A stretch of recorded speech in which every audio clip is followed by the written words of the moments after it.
Bonjour à toutes et à tous et bienvenue dans ce premier podcast Radio Saint-Lô. Je me présente, je suis Élise Lipina-Miquel, élève de Terminale 2 et je fais ce podcast sur l'orientation pour aider les élèves de 3e, de seconde à choisir leurs options et leurs spécialités en filière générale. Aujourd'hui, comme je l'ai dit, nous nous retrouvons pour parler orientation. L'orientation, c'est compliqué, on le sait, et la plupart des élèves en ont assez qu'on leur rabâche sans arrêt le fait qu'ils doivent s'orienter. Fais du droit, va en école de commerce, fais une prépa scientifique. Ah oui, et t'as fini tes devoirs ? Bon, aujourd'hui est un jour différent, parce qu'on va parler orientation intéressante. Ce podcast s'adresse à tous nos lycéens et collégiens en quête d'informations sur les spécialités, les options et même les filières technologiques dans les épisodes à venir. Au niveau des spécialités pour les filières générales, il en existe actuellement 9 au lycée Saint-Laurent-La-Paix-Notre-Dame.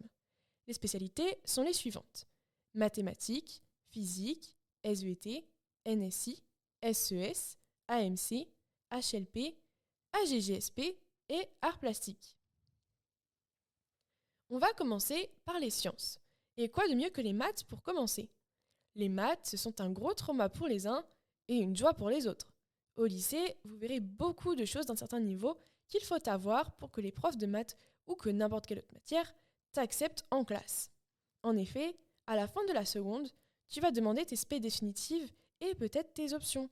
Pour être accepté, il vaut mieux avoir un peu plus de la moyenne dans la matière choisie, et ensuite pour ne pas ramer l'année prochaine. En maths, il faut savoir qu'il y a une marche entre la 3e et la seconde, mais les profs vont tout de même s'adapter au niveau général de la classe, afin de ne pas te perdre. En première, ceux qui choisissent les maths en spé auront 4 heures de maths par semaine. Quant aux autres, ils auront en moyenne 1h30 par semaine. Les maths, c'est une spé pas facile, mais avec de la rigueur et du travail, on s'en sort. D'après Laura Libouban-David, Terminale 2 en spé maths. Vous avez des questions, nous en doutons, et si ça peut vous rassurer, on est tous passés par là. Alors nous allons interroger certains élèves en spé maths terminale qui pourront nous répondre. Bonjour Maxime et bienvenue avec nous. Ok, bonjour Élise, merci de m'accueillir. Et du coup, je viens pour parler des maths. En moyenne, tu travailles les maths à quelle fréquence ? Les jours où j'ai mes spé, je travaille environ 2 ou 3 heures le soir pour retravailler les notions qu'on a faites, mais je travaille pas vraiment les spé les autres jours, sauf si j'ai des contrôles ou si j'ai vraiment des difficultés dans les notions qu'on a abordées le jour même. Ok. Et est-ce que cette fréquence est suffisante pour le travail demandé ? En vrai, pour moi, cette fréquence, elle me suffit, mais le plus important, c'est de bien écouter, de bien faire les exercices en classe pour pouvoir poser des questions au professeur et avoir moins de mal chez soi à tenter de comprendre seul ou en regardant des vidéos. D'accord. Et est-ce qu'il y a une différence entre la première et la terminale, par rapport au niveau, par rapport aux devoirs, par rapport aux évaluations aussi ? Pour moi, la plus grande différence entre la première et la terminale vient surtout du professeur. Parce qu'en première, je n'aimais vraiment pas un professeur ni ma classe, pour être honnête. Et maintenant, il y a plusieurs chapitres de première qui sont utiles pour la terminale, mais la différence n'est pas très flagrante.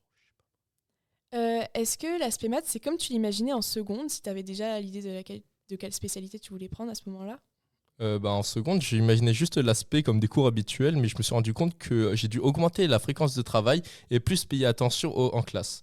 De plus, les chapitres étaient plutôt différents à ceux de seconde et ma moyenne a baissé de plusieurs points. D'accord. Et pour finir, est-ce que tu as quelques précisions à apporter pour nos futurs élèves de spé maths ? Alors, pour nos prochains spé-maths, travaillez un peu chaque soir au lieu de faire plein d'exercices la veille des contrôles et surtout, gardez l'aspect maths en terminale. Ok, merci beaucoup de nous avoir rejoints et à bientôt dans ce podcast.